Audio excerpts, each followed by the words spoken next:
Bueno, muy buenos días a todas y todos. Muchas gracias por acompañarnos en esta segunda sesión del programa de formación Planificación Territorial para acelerar la implementación de la Agenda 2030. En el encuentro del día de hoy se llevará adelante la clase denominada Encadenamientos Productivos para el Desarrollo Territorial. Les recuerdo que pueden desde ya registrar su asistencia a través del link que compartiremos por el chat, ¿sí? Y de esta manera vamos a dar inicio formal a la sesión de hoy. La misma estará a cargo del profesor Marco Dini, oficial de Asuntos Económicos de la División de Desarrollo Productivo y Empresarial de CEPAL. Italiano, titulado en Ciencia Política de la Universidad de Bolonia, ha obtenido el diploma de estudio avanzado en Economía de la Universidad Lérida de España. Ha trabajado más de 30 años en América Latina en instituciones nacionales, Corfo, Cerotec de Chile, e internacionales, ONUDI, FOMIN, PNUD y Unión Europea, contribuyendo al diseño y gestión y evaluación de programas y políticas de fomento para el sector productivo y desarrollo de actividades de formación profesional, con especial atención en los temas de clústeres, desarrollo económico local, redes empresariales y desarrollo de proveedores. Desde 2013 es oficial de Asuntos Económicos de la CEPAL.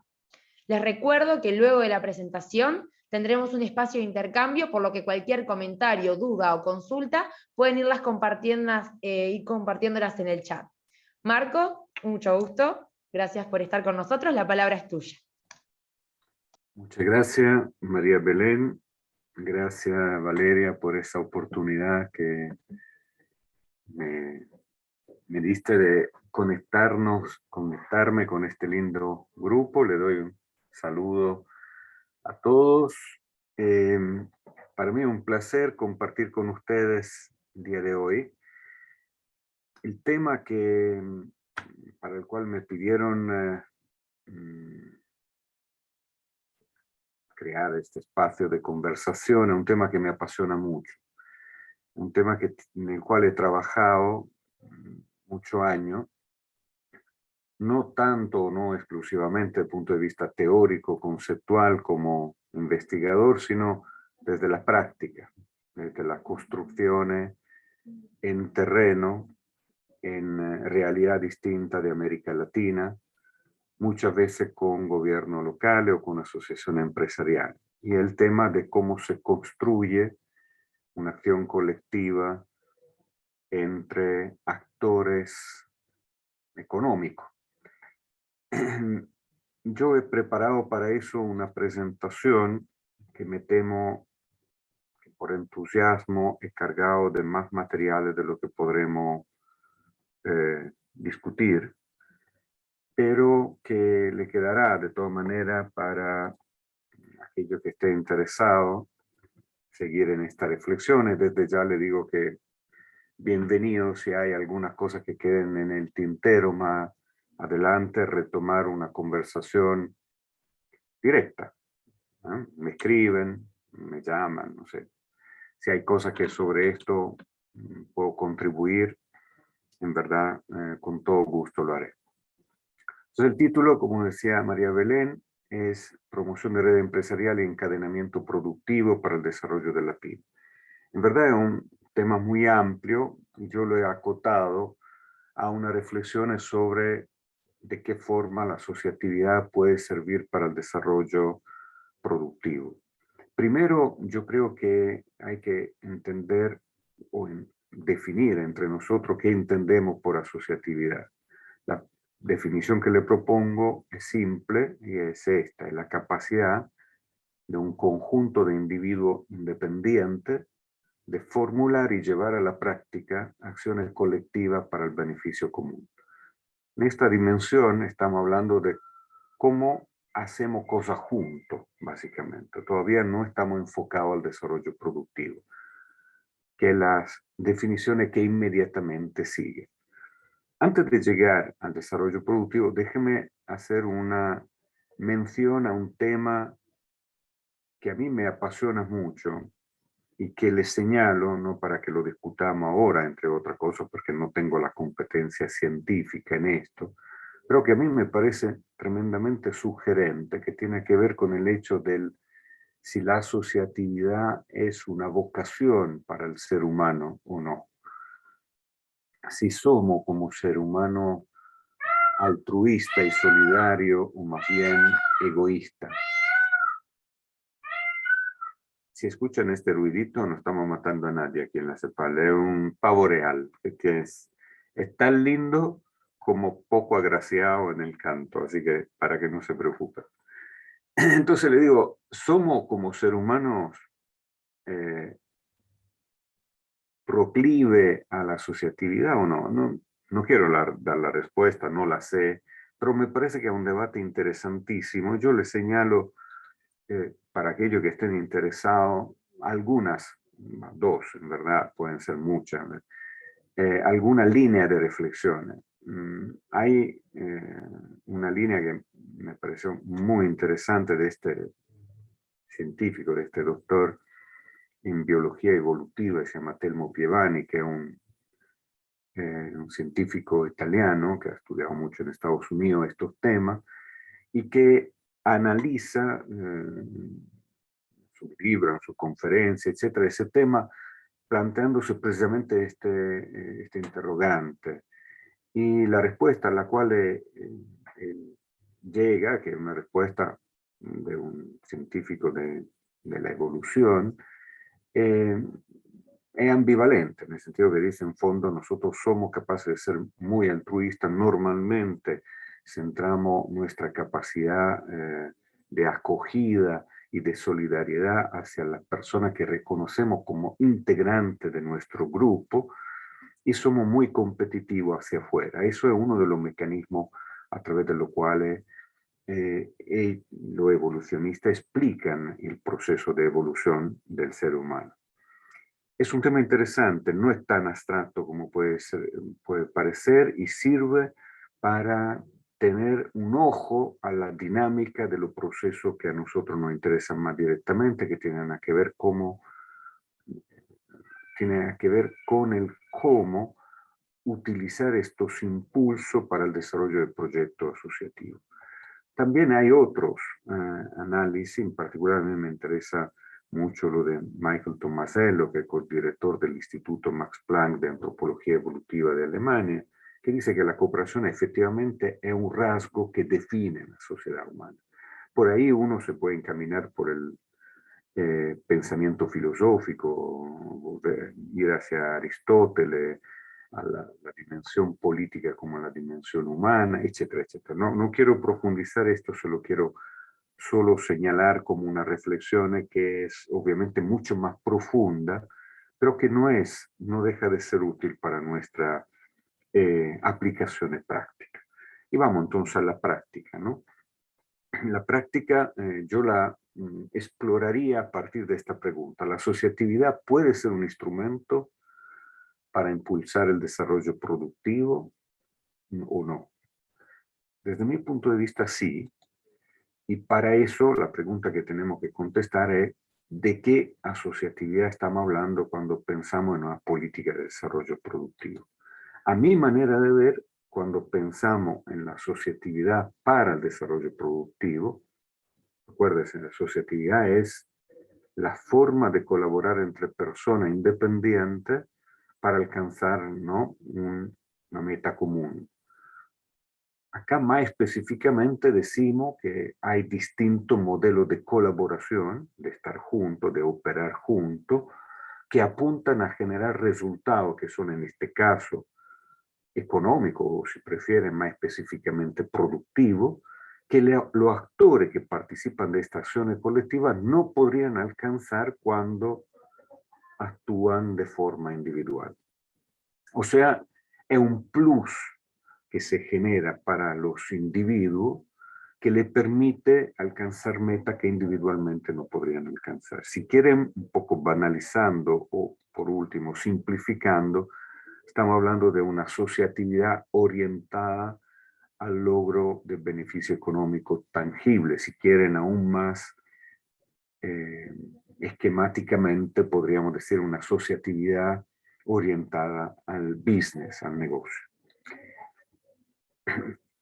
Yo quisiera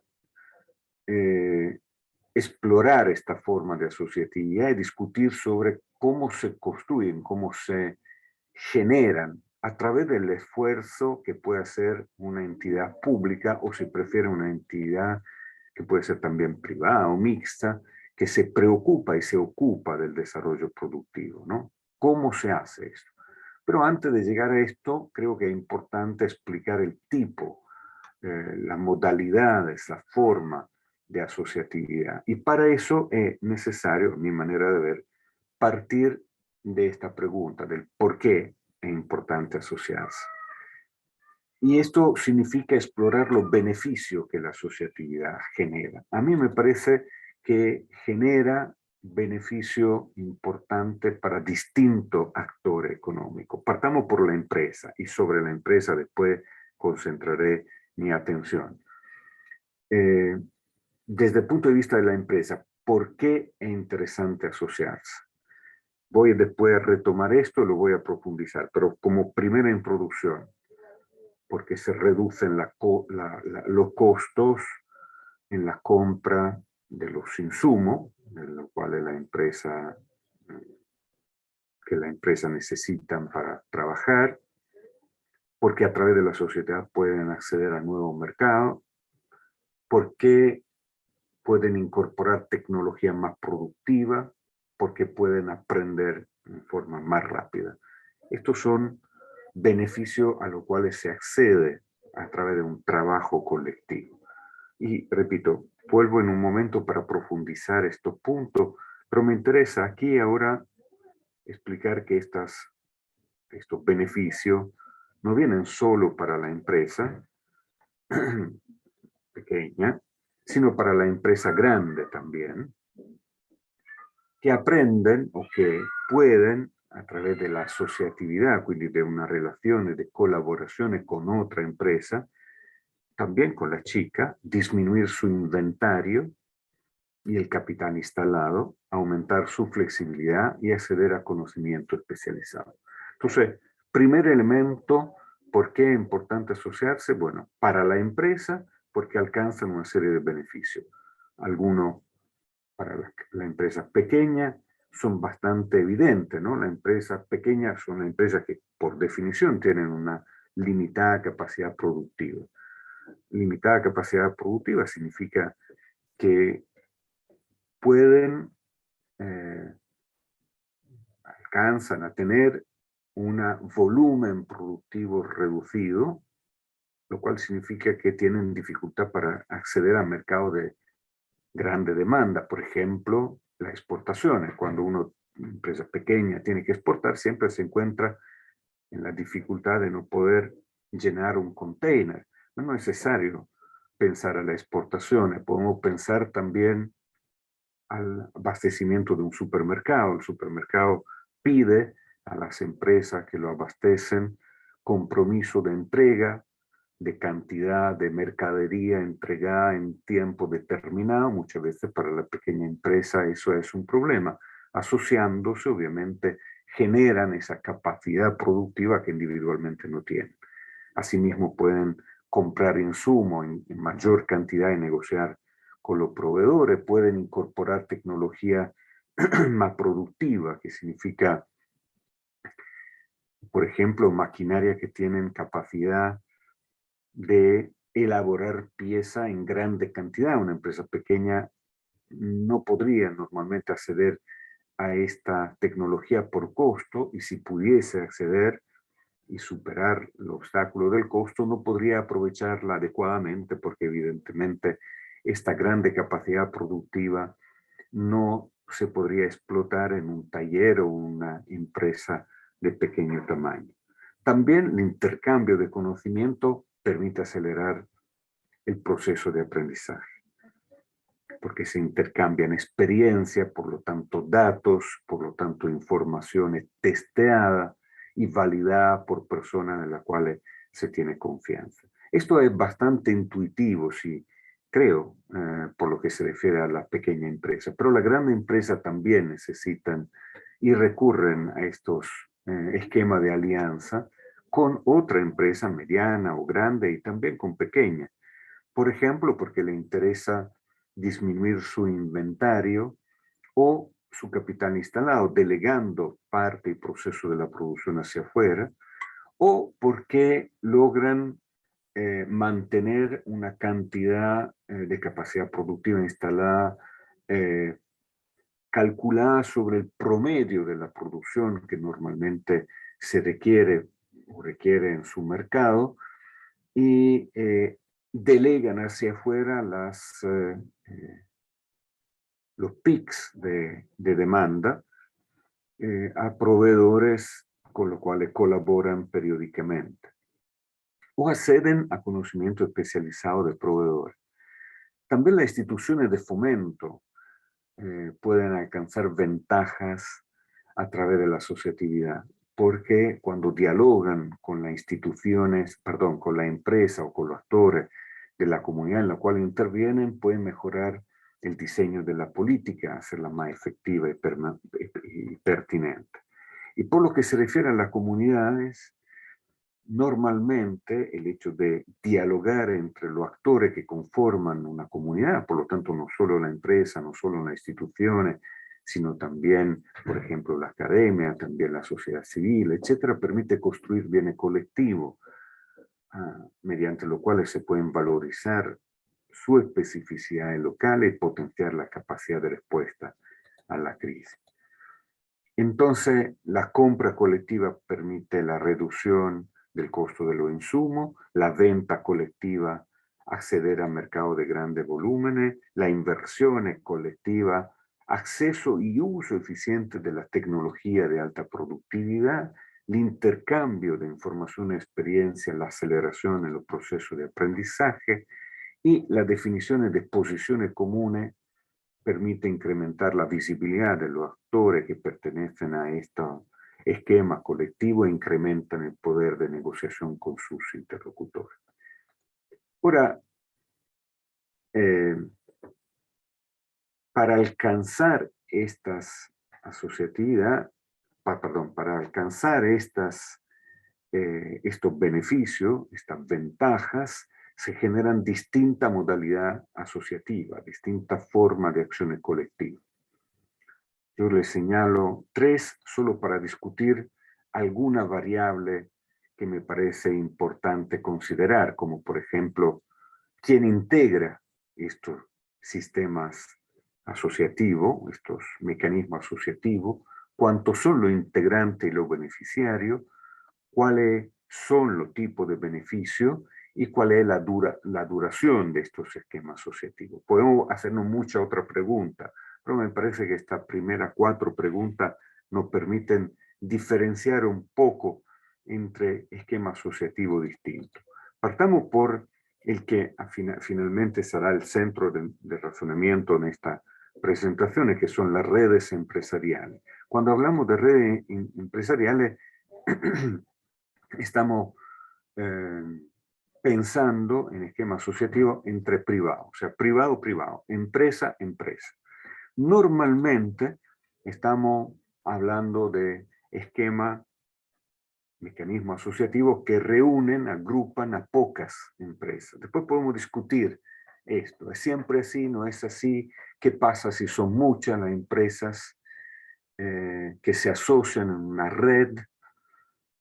Pero en general no son muchas las empresas que conforman esta acción, que dan vida a esta acción colectiva. ¿Cuál es el tipo de beneficio que se generan? Algunos de lo que mencionábamos antes, por ejemplo, se asocia a un grupo de empresarios, por ejemplo, de curtiembre, para comprar junto pieles o de madera o de producción de muebles de madera, para comprar junto la madera que necesitan en aserrada, digamos, para la construcción de su mueble, o, por ejemplo, se asocian para vender junto a una exportadora, a un supermercado. ¿Qué significa alta apropiabilidad? Significa que los beneficios de esta acción colectiva terminan en los bolsillos de las 4, 5, 10 o 20 empresas que se reúnen, que definen esa acción colectiva y que la llevan a la práctica. Atención, no piensen que sea fácil, después volveremos sobre el cómo y volveremos sobre cómo se construye este proceso. Cada una de estas cosas que yo dije en forma muy, ¿cómo decir? Como si fuera simple, digamos. Compramos junto insumo y por lo tanto ahorramos en el costo porque tenemos descuento por volumen, ¿no? Bueno, acciones como esta no son en absoluto simples porque hay que definir exactamente qué tipo de insumo, cuándo lo compramos, cómo juntamos el dinero, quién negocia, cómo repartimos el beneficio, etc. Pero lo que está claro es que si son 5, son 10 la empresa que conforman esta red y que por lo tanto dan lugar, generan, implementan esta acción colectiva, por ejemplo, de compra en conjunto de insumos, los beneficios que en este caso específico serían el descuento sobre el valor de los insumos que compran, se queda en el bolsillo de estos empresarios, de estos productores. Una persona, una empresa que no pertenece a la red, obviamente, no alcanza estos beneficios. Esto significa alta apropiabilidad. Y normalmente, ¿cuánto duran estas redes empresariales?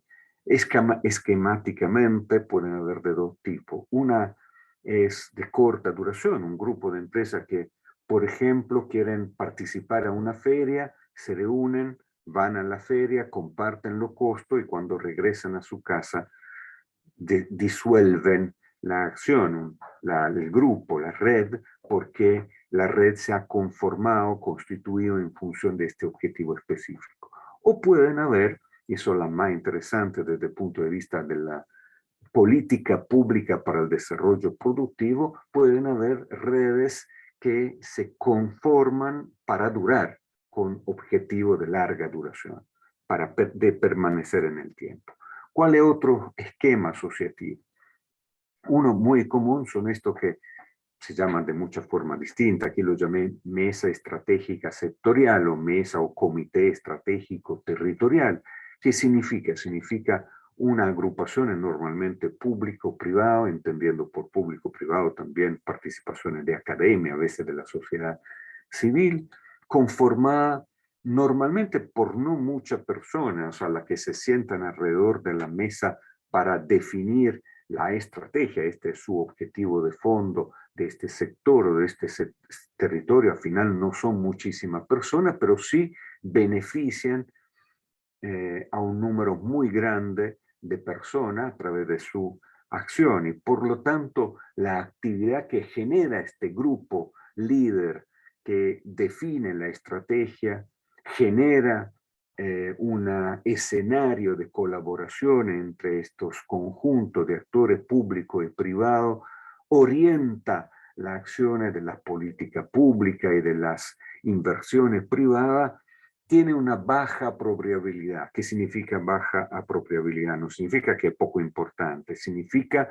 que los beneficios que se generan se esparcen sobre toda la comunidad, sobre todo el territorio, sobre todo el sector. Entonces no se quedan en el bolsillo de las 10, 15 o 20 personas que como representantes de este sector o de esta comunidad se reúnen para definir esta estrategia, sino los beneficios se reparten entre todas las comunidades más amplias que la conforman.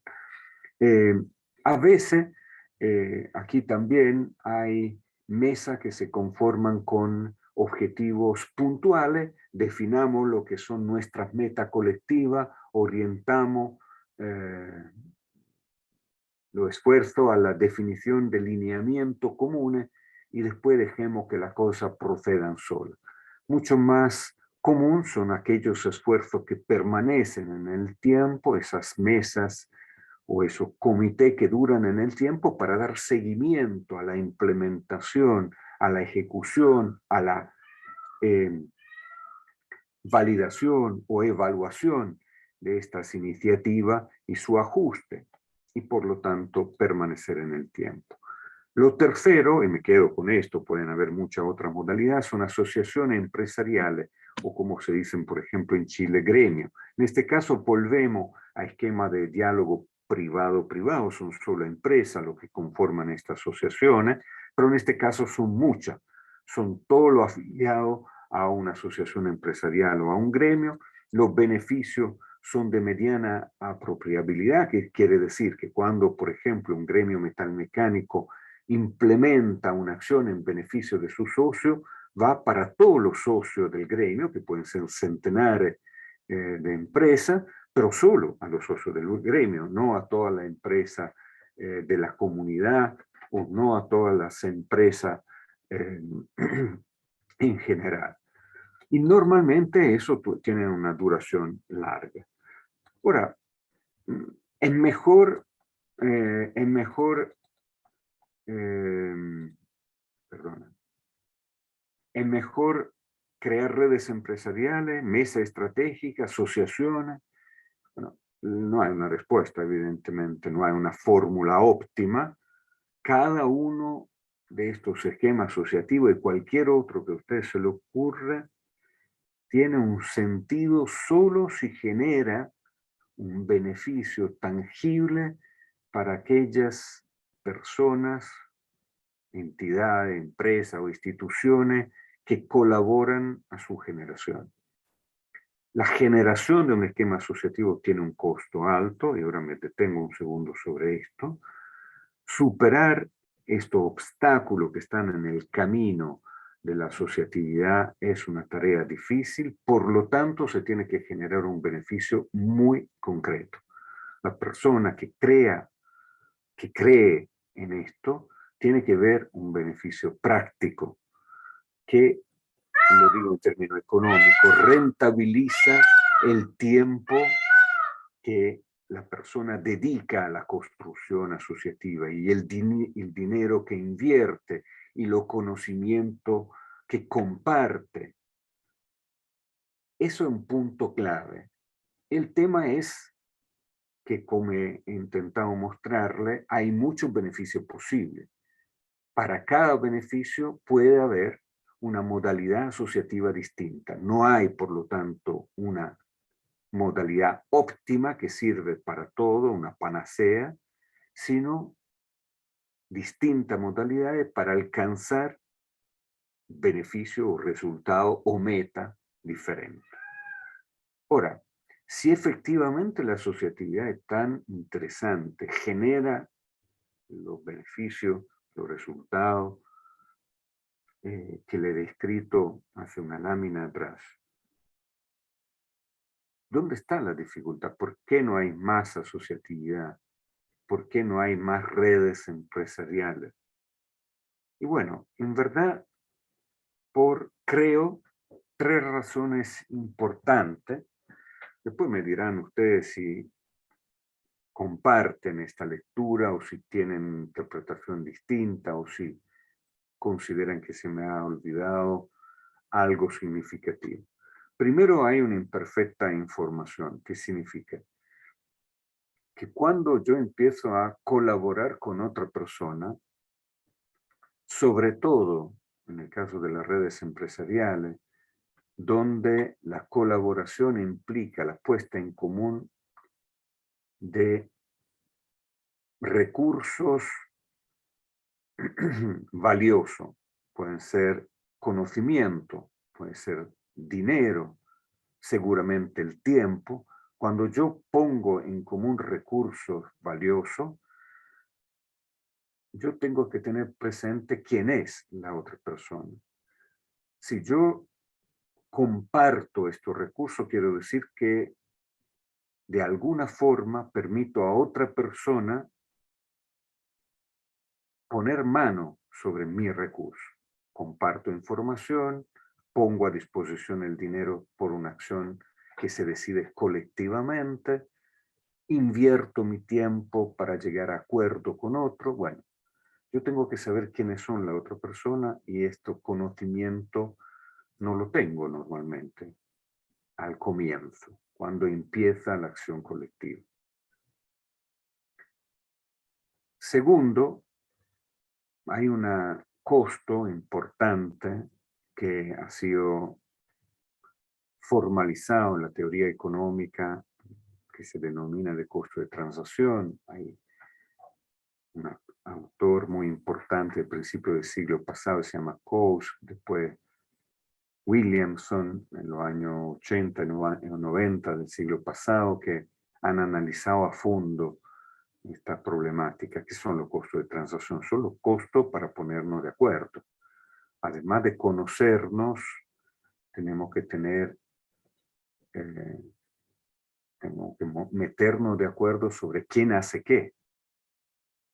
Y tenemos que definir un mecanismo para supervisar que cada persona que asumió una responsabilidad en el hacer colectivo la cumpla.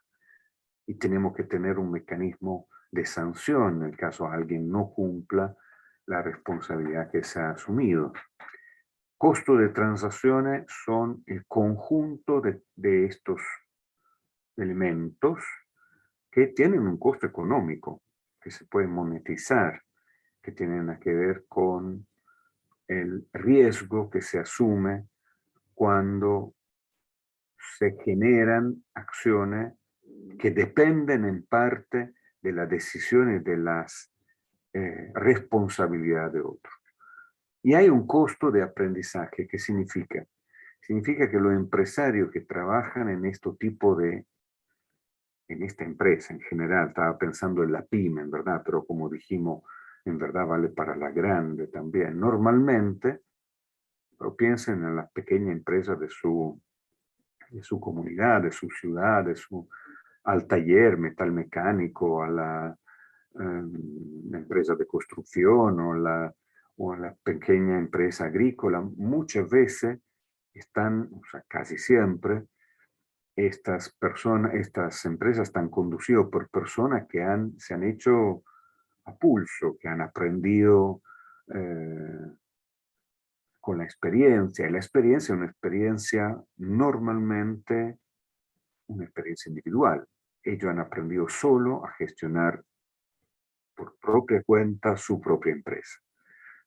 Cuando se le ofrece, perdón, la oportunidad de trabajar en forma colectiva y cuando por alguna razón, que no son razones mágicas, ahora lo vemos, se le abre al frente la posibilidad de un camino distinto, que es de colaborar con otra empresa, ellos tienen que cambiar su rutina, modificar la forma de tomar decisiones, cambiar la manera de gestionar su empresa, o sea, tienen que desaprender lo aprendido para aprender una forma de trabajo distinta que el trabajo asociativo. Entonces, falta información, hay costo de transacción y hay costo de aprendizaje. Detrás de esto hay una palabra fundamental, un activo, un elemento, un factor determinante que es el factor confianza. El factor confianza es lo que determina el cemento, el pegamento que determina la posibilidad que un grupo de actores, de personas, aprendan a trabajar juntos. Es un activo intangible, pero no por eso de escasa importancia. La asociatividad no tiene que ver exclusivamente con la acción económica de redes empresariales, de asociación, de gremio o, o de otra forma asociativa orientada a la generación de bienes económicos o productivos. La confianza es un capital, un elemento, un insumo clave para la interacción social en términos general. Cualquier cualquier acción individual que ustedes realizan en una comunidad, desde cruzar la calle a tomar un vehículo público, la verdad implica que ustedes están confiando en que las personas que están alrededor de ustedes respetarán normas básicas. Las normas básicas del tráfico, las normas básicas de la acción política, cualquiera. Todo esto habla de que nuestras comunidades tan fundadas pueden subsistir solo si existe una confianza. Obviamente es una confianza, obviamente no se siente tan obvio en verdad, pero lo que han estudiado estos fenómenos más generales hablan cuando se refieren a esta confianza en el sistema de confianza blanda, en el sentido que la pregunta sería, ¿confía usted que el sistema en el cual usted, la comunidad en la cual usted está integrando su accionar, su forma de ser, su vida, funciona adecuadamente, confía en el prójimo en términos generales? Esa es la confianza blanda que permite el funcionamiento de nuestra comunidad.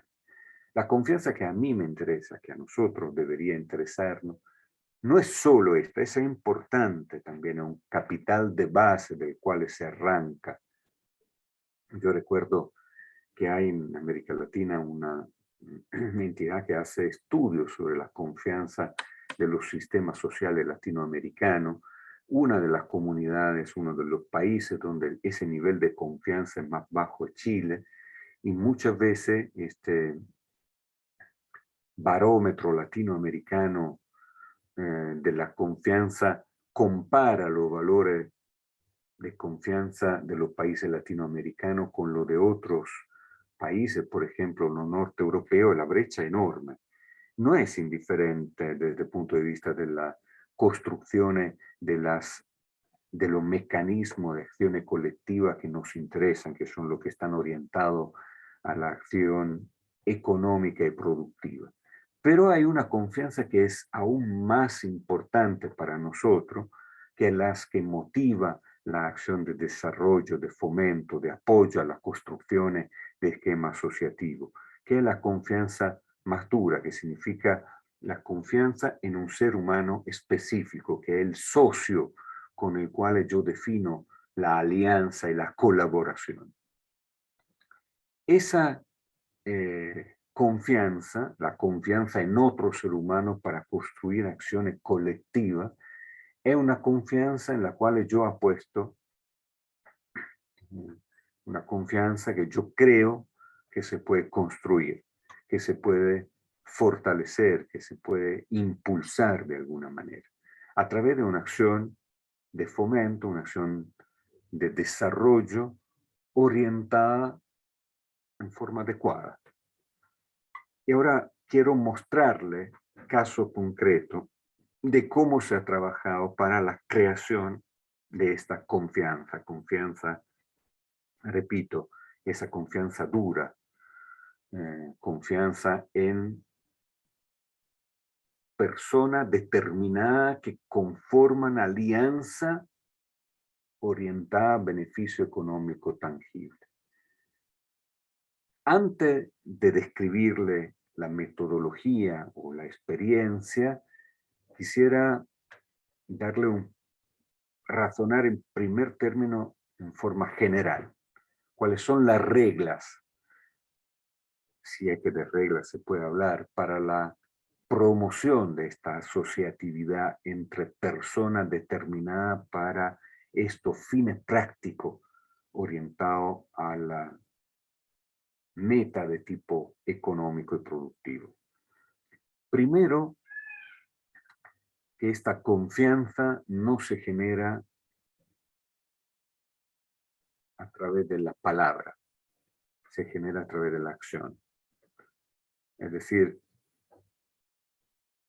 yo puedo escuchar una declaración de una persona que me dice que quiere colaborar conmigo, está dispuesta a realizar junto conmigo algún tipo de acción colectiva, no sé, comprar junto a algunos productos, vender junto a alguno de nuestros bienes, realizar junto alguna inversión que pueda resultar interesante.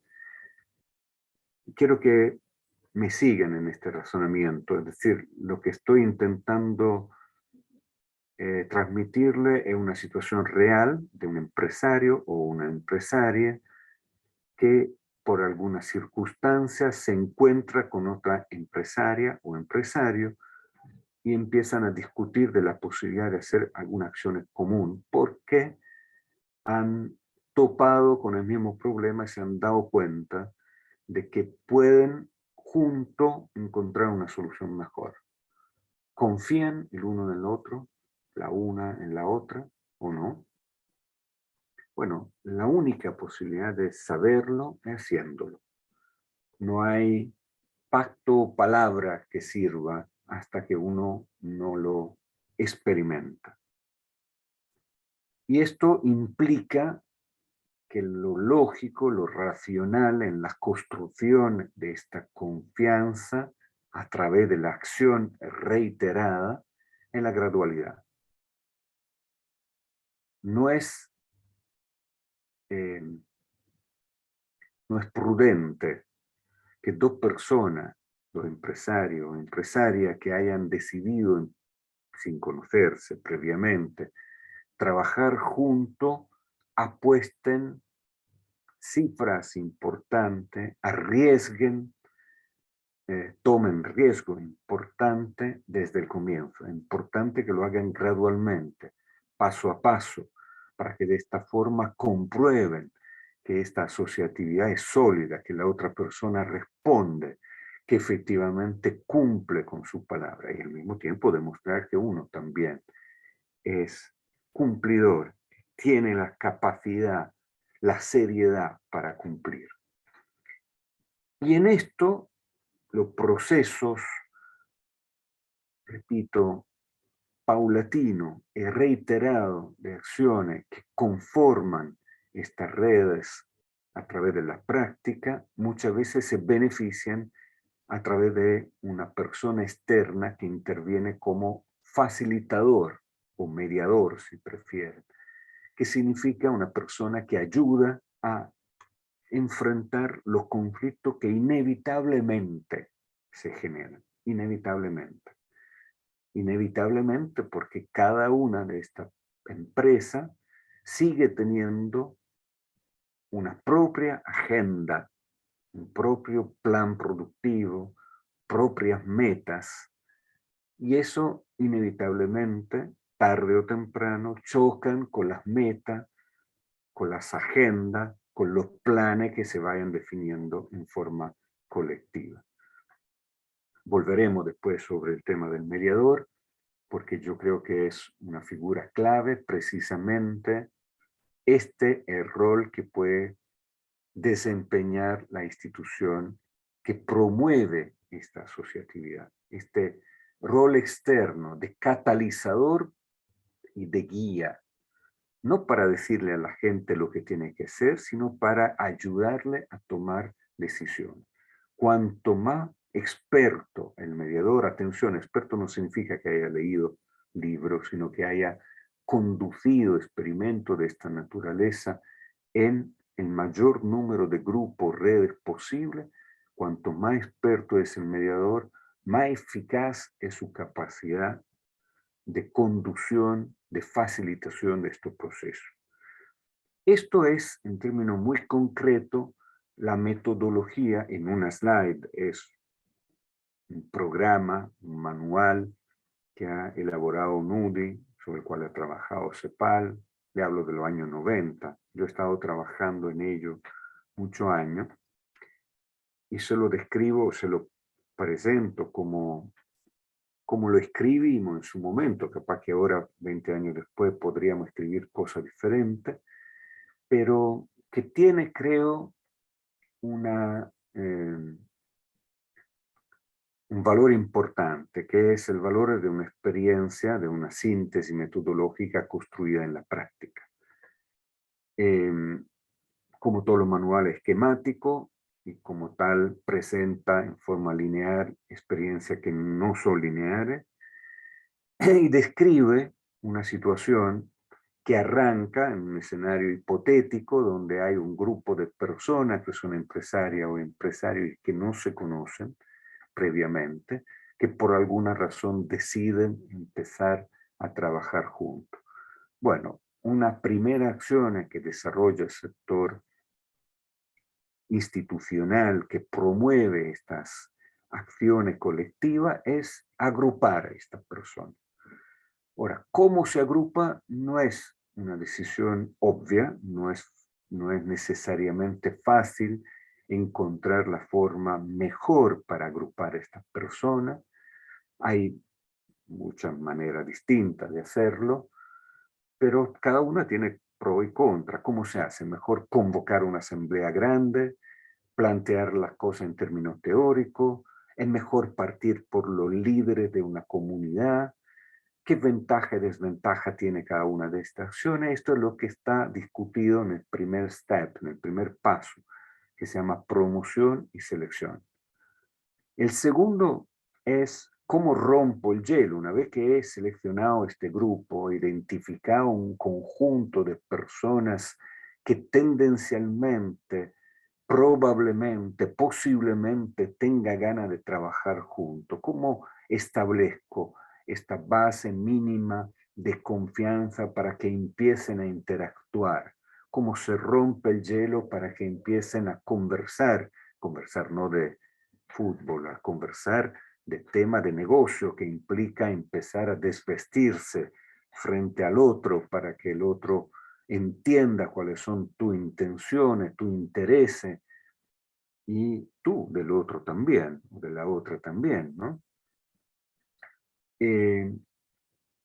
¿Cómo paso? Eso es el segundo punto, ¿no? ¿Cómo rompo el hielo? El segundo punto. ¿Cómo paso? Y eso el tercero. ¿Cómo paso de estas conversaciones preliminares a unas acciones que necesariamente son pilotos, son iniciales, son prudentes en un comienzo? Atención, el rol del mediador en estos casos es un rol crítico, como en todos los otros pasos, lo podríamos discutir uno por uno, no lo voy a hacer porque ya veo que he consumido una cantidad importante de minutos en charla, pero en este momento a mí me ha pasado prácticamente muchas veces, en la práctica digo muchas veces, de que el mediador, como mediador, he tenido que jalar la rienda, pedir a la gente que no se entusiasmaran demasiado y por lo tanto empezáramos a construir acciones pequeñas, de bajo riesgo, de baja inversión, ¿no? Bueno, estas acciones son importantes porque a través de esta acción práctica uno va experimentando que el grupo efectivamente funciona, va descubriendo los ánimos, va entendiendo los humores de la persona, va explicitando las agendas de cada uno. Y sobre esta base, en forma paralela también, se tiene que inducir el grupo a planificar, a definir su propia estrategia colectiva o asociativa, pensando en los desafíos de mediano y largo plazo. Y finalmente se tienen que construir modalidades asociativas, reglas del juego que consoliden esta capacidad del grupo ya sin la acción del mediador. Cada una,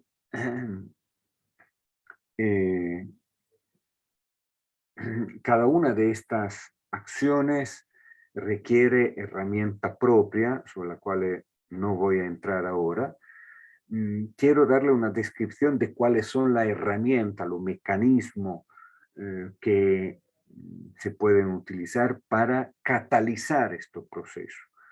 Hay apoyo directo, que significa asistencia brindada por funcionarios de instituciones públicas o privadas o mixtas, en suma, instituciones que desempeñan estas funciones de promoción del desarrollo de redes empresariales, que acompañan concretamente la conformación y consolidación de esta red a lo largo de este proceso, este rol mediador que le he mencionado. También en algunos casos, algunos gobiernos han puesto subsidios, o sea, fondos no retornables a disposición de los grupos que se han constituido o que se van constituyendo, para que sea menor el obstáculo que enfrentan en la construcción de estas acciones colectivas. En algunos casos se han definido créditos especiales. Yo lo he visto especialmente cuando las redes empresariales son entre grande y pequeña empresa. Si después les interesa, les cuento el caso específico que conocí hace algunos años atrás, en México en específico. También hay caso de crédito tributarios, o sea, regímenes tributarios especiales para empresas colectivas, y también hay mecanismos de compra pública, o sea, el Estado que incentiva las conformaciones de estas esquemas asociativos, comprando a la grupo que se asocia, el grupo de empresas que se asocia. Cada uno de estos instrumentos deberíamos discutirlo porque tiene pro y contra. A mí me interesa especialmente el primero, este apoyo directo. Ahí tal vez no lo fraseé bien porque dice brindada, esta acción brindada, esta asistencia brindada por funcionarios de instituciones públicas.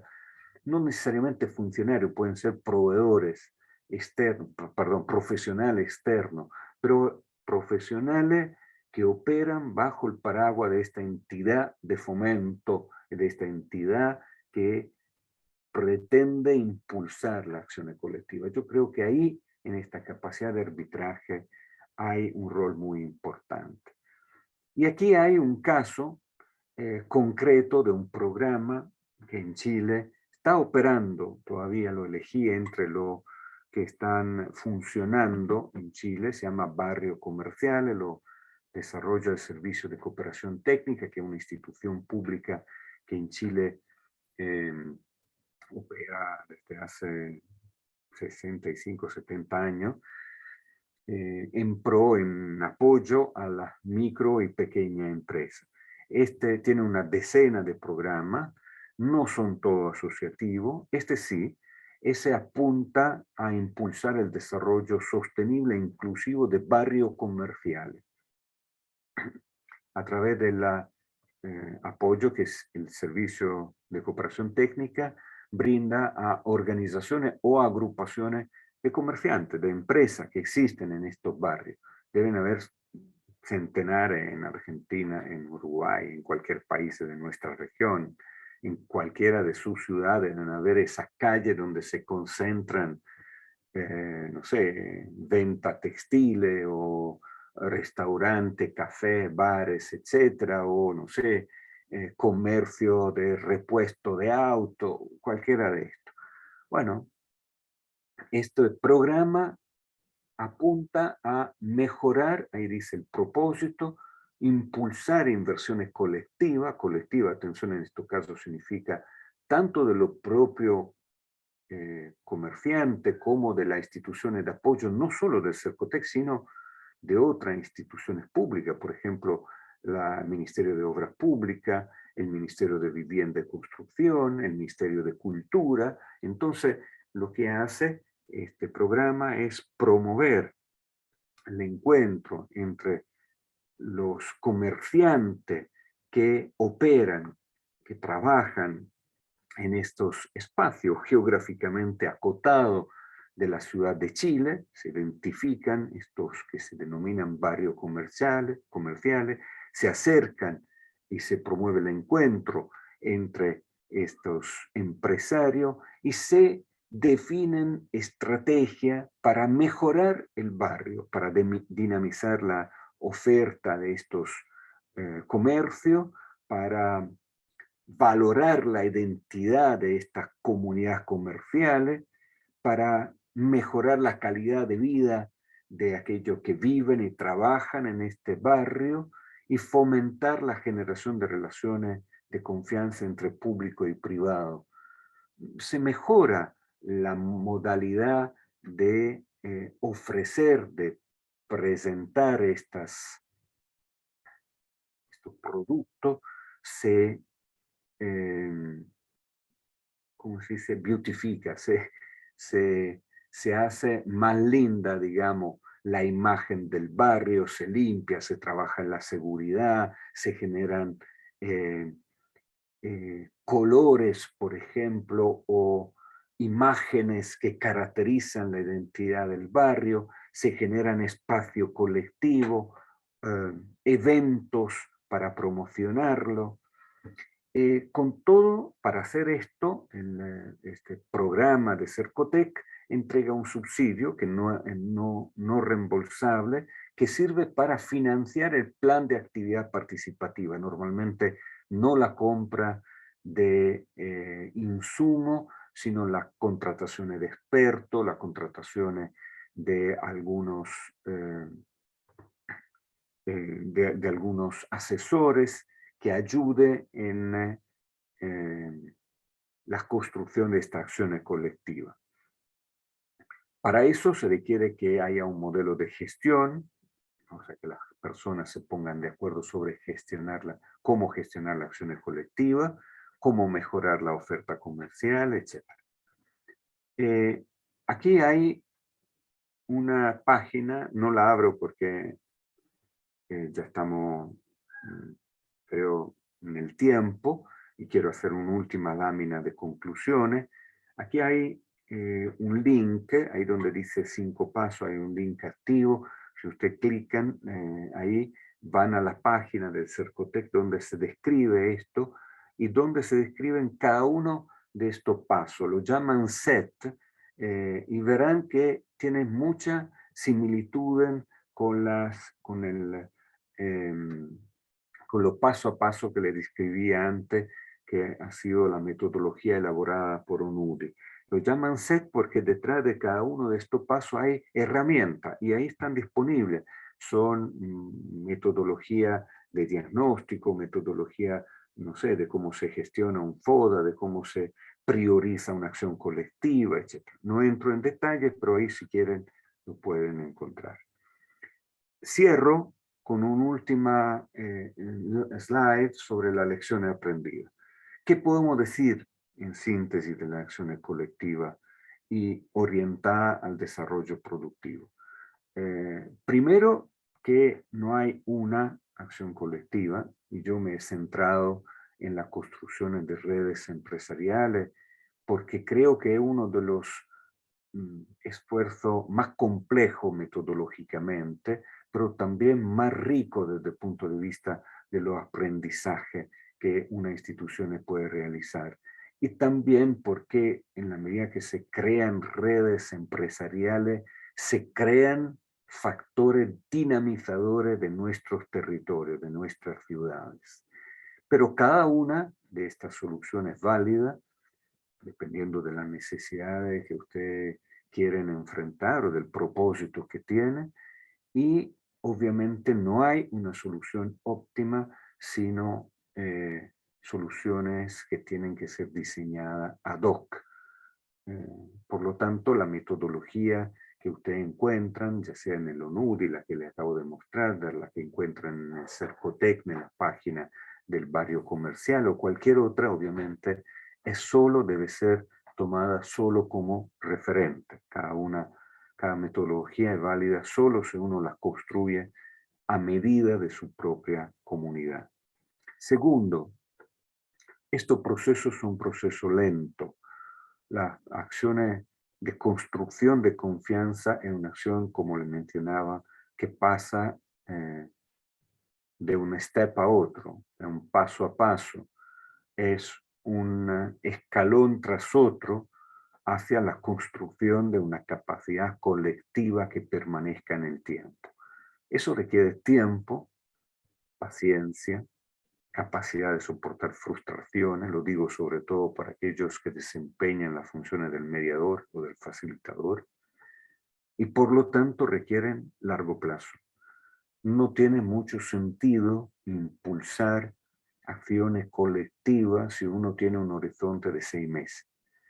Una acción colectiva siempre se puede hacer, es decir, pero tiene que tener claro que es una acción puntual. Lo que yo estoy intentando describirle aquí son acciones colectivas que apuntan a modificar de forma permanente la conducta de las personas involucradas.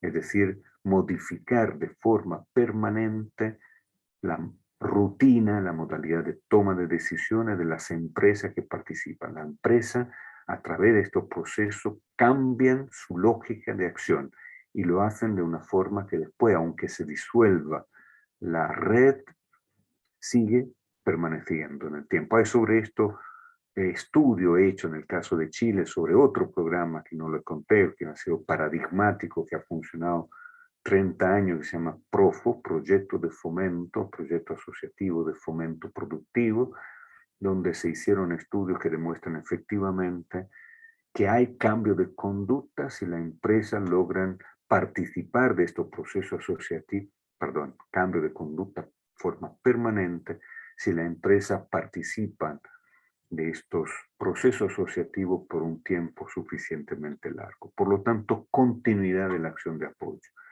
Tercer elemento, obviamente, si estamos pensando en una acción de largo plazo, tenemos que pensar en capacidad de monitoreo y capacidad de adaptación, de adaptabilidad de la institución que promueve esta iniciativa.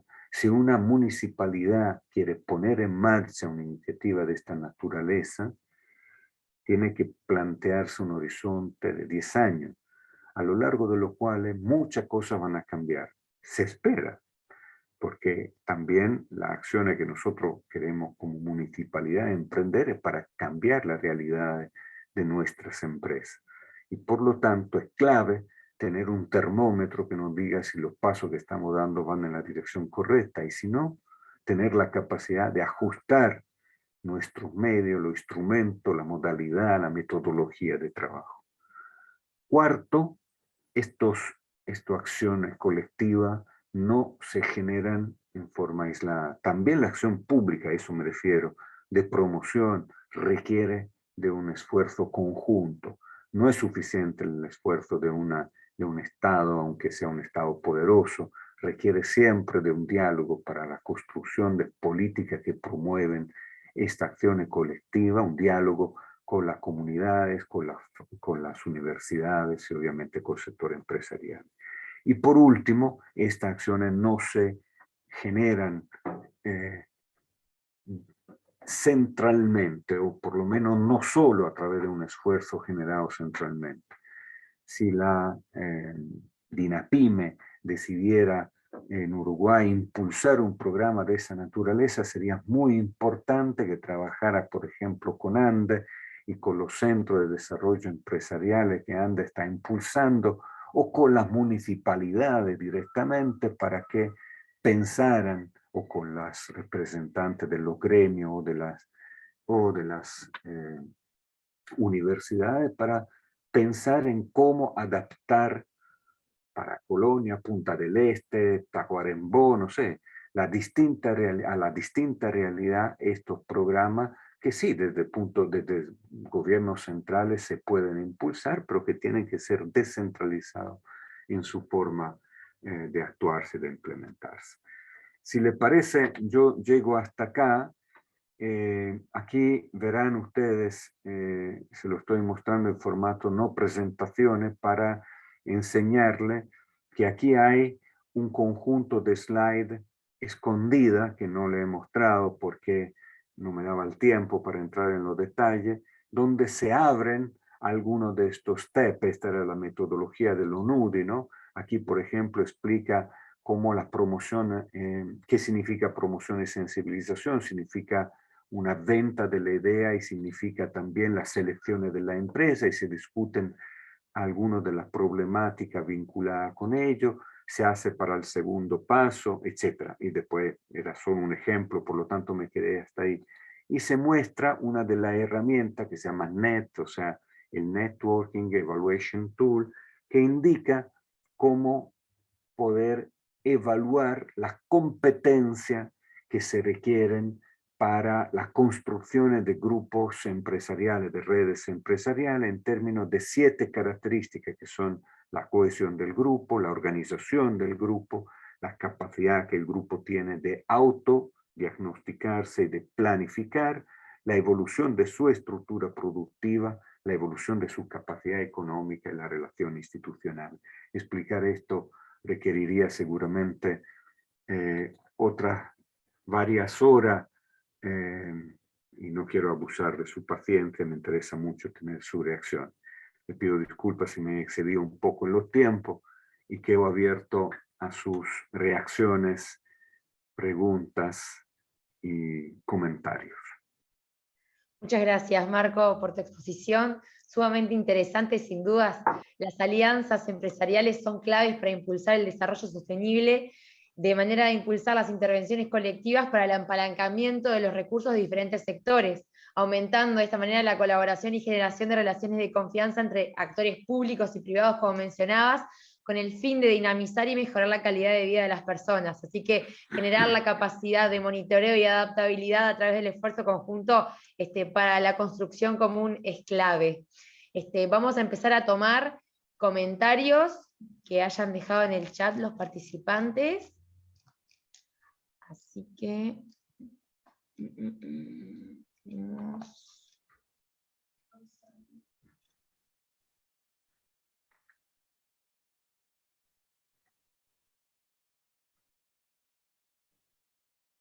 Rompo el protocolo si sugiero que también hablen. Si alguien No, quiere quien quiera hablar, levantar la mano para pedir la palabra a mí no me también. molesta, ¿eh? Podemos dialogar, ¿viste? Tenemos una horita, ¿no? Más o menos, un poco menos. 50 minutos, 40 minutos, no sé, así que... Roxana Oliveri dice, como siempre, muy provechoso escuchar a Marco. Tuve el gusto de trabajar con él en un proceso asociativo en Uruguay hace unos cuantos años y aprendimos mucho de su experiencia. Agrogras comenta, uno de los grandes problemas para la continuidad de las iniciativas gubernamentales para la asociatividad es cuando llegan gobiernos nuevos de tendencias políticas distintas y generalmente terminan con algunas iniciativas muy buenas, por lo tanto es importante que las acciones que se generen estén bien fundamentadas. Estoy de acuerdo.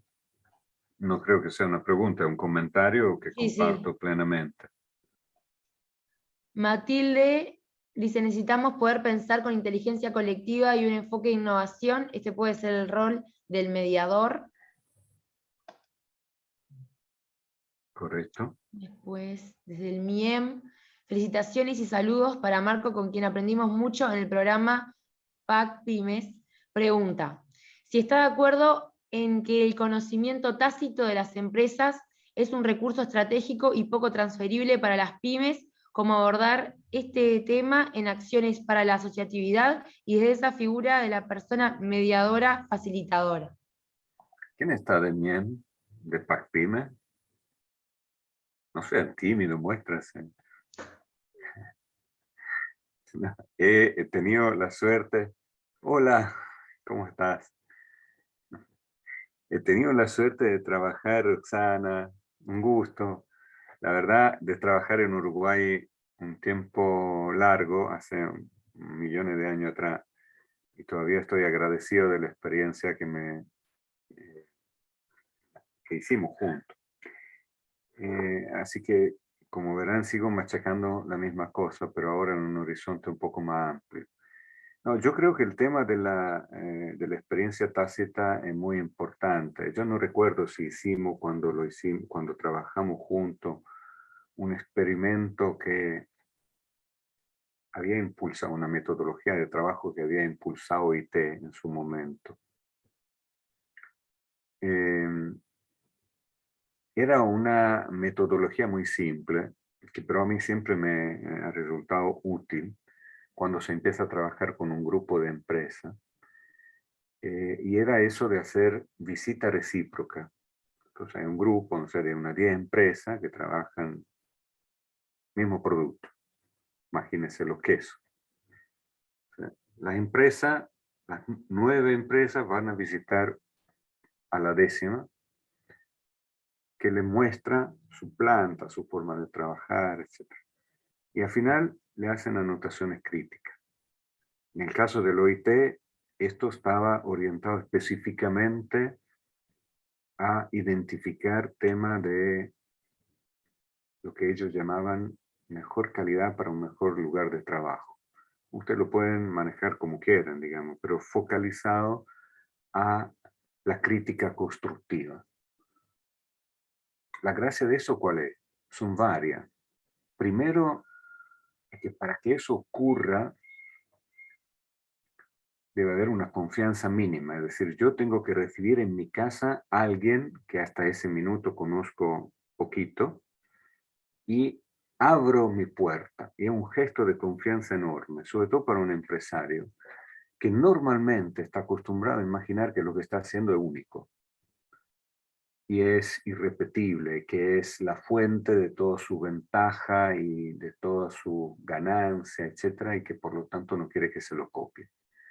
Si dentro del grupo se encuentran una o dos personas que están dispuestas a abrir la puerta a que los otros lo visiten, la verdad es un gesto muy importante como para decir en verdad somos casi todos igual y romper esta primera barrera inicial. Segundo, es una demostración de que los ojos de otra persona ven más cosas del ojo de uno, sobre todo cuando uno está acostumbrado a mirar su propia realidad. Tercero, que esta mirada ajena puede ser muy beneficiosa, porque no se trata que el otro venga para criticarte y, no sé, en Chile se diría para pelarte, ¿no? Para darte crítica cáustica y poner de relieve tus debilidades, sino para ayudarte a solucionarlas. O por lo menos para discutir contigo fórmulas diferentes, maneras diferentes de hacer las cosas. Y algunas de estas, si aplicadas, pueden dar resultados beneficiosos para tu empresa. Esa es una forma de empezar a compartir ese conjunto de experiencia tácita que los empresarios muchas veces desarrollan y explotan sin formalizar, porque no es un negocio, meterla por escrito, etc. Salvo cuando esto se tiene que traducir en alguna forma, en manuales, etcétera, etcétera. Hay otra experiencia, otra modalidad. Por ejemplo, una muy interesante en la que se aplica mucho en el ámbito de la agricultura. No sé si se hace en Uruguay. Solo en Chile lo llamaban grupo de transferencia tecnológica. Entonces, cuando un asesor trabaja con una empresa, invita a las demás productores de la zona a asistir a las demostraciones prácticas que hacen la empresa. Entonces se va en la finca, en el predio. Se va al predio, se trabaja sobre un problema determinado, que puede ser una forma, no sé, de cosecha, de post cosecha, de, no sé, cualquier tratamiento de una plaga. Y no se hace solo la teoría, no se dice solo, se hace la práctica. Y se hace con el empresario y se le muestra lo que sí y lo que no se tiene que hacer. Y se hace con la presencia del otro y se va rotando, como en el caso anterior. Uno abre la puerta y después los otros lo siguen y demuestran y abren su posibilidad. ¿Qué más, María Belén? Perfecto. Estefanía Casadei, excelente presentación y experiencia del expositor. Quisiera saber si nos puede dar una serie de puntos que deben considerarse necesariamente desde el sector público si una municipalidad decide avanzar en políticas públicas que fomenten la asociatividad de su distrito. Sí. Pensarlo muy bien. Primera cosa. No, pensarlo bien porque es un compromiso que uno asume en el largo plazo. Es decir, la cosa que yo intentaba sintetizar al final, ¿no? Yo creo profundamente que el trabajo asociativo es importante, útil. En el caso de las micro, pequeña y mediana empresa es fundamental porque sobre todo las micro y pequeñas enfrentan obstáculos muy grandes debido a su tamaño reducido. O sea, muchas de las cosas que he intentado sintetizarle tienen que ver con cómo supera una microempresa los obstáculos que derivan de su pequeños volúmenes productivos, asociándose, no hay otra fórmula, no hay otra manera. Ahora, asociarse significa superar los problemas de desconfianza, de falta de información, de costo de transacción, etc. Para mí, la manera de hacerlo es a través de una acción gradual y reiterada en el tiempo. ¿Qué significa reiterada? Significa que hoy pruebo, doy un primer paso, evalúo, si la cosa resulta, bien, daré el segundo, si no resulta, insisto, doy otro, intento de nuevo, corrijo, y sigo así, por un tiempo. Ahora, ¿dónde está lo problemático de esto? que uno no puede trabajar con 2000 empresas al mismo tiempo. Tiene que trabajar con grupos chicos, son grupos de 5, 10, 20, lo sumo, empresas. A veces, en el mundo agrícola, se puede trabajar con algunos decenas de empresas, son típico las cooperativas rurales, de, no sé, los productores de manzana, que cultivan el mismo tipo de producto, lo cosechan más o menos en el mismo periodo, lo juntan, lo acopian y después lo venden en forma asociativa. Entonces, los productores pueden ser un centenar, invento, varias decenas, o varios centenares, ¿por qué no? ¿Por qué? Porque es mucho más fácil, no es que sea fácil, pero es más fácil en el sector agrícola estandarizar el producto y los procedimientos para tener un beneficio, para tener un volumen estandarizado de productos que se pueden vender en forma colectiva y generar un beneficio que se reparte entre este conjunto amplio de productores. Es mucho más difícil hacerlo en el sector manufacturero, donde se tiene, o también de servicio, donde se tiene que agrupar números normalmente bastante más chicos de empresas, porque la estandarización es clave en los procesos asociativos y la estandarización es ir uno por uno.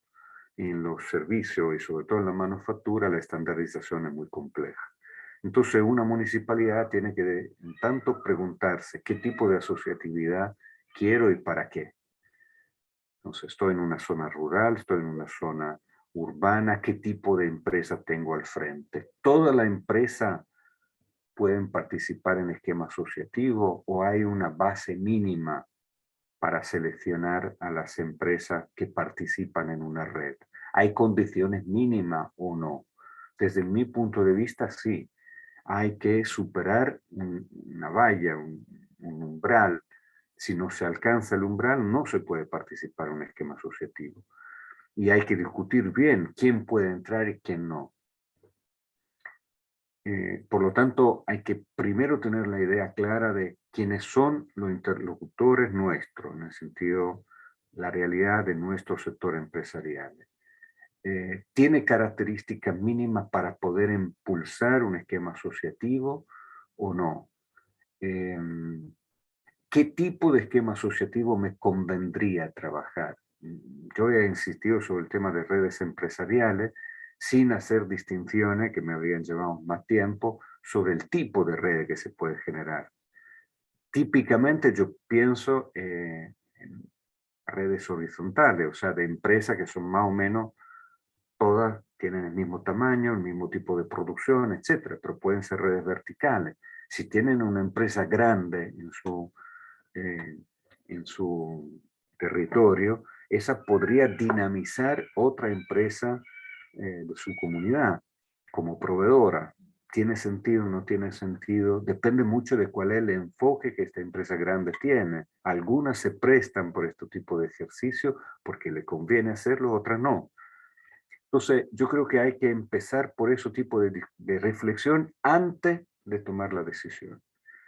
Uno de los factores que hay que esclarecer desde el comienzo es con qué medio cuento, qué recurso tengo, qué tipo de instrumento puedo utilizar para catalizar estos procesos. Tengo dinero, tengo profesionales, tengo la posibilidad de movilizar profesionales de alguna universidad, qué beneficio puedo poner en la balanza para que resulte más atractivo para un grupo empresarial asociarse. Atención, no necesariamente un beneficio juega en favor de la asociatividad.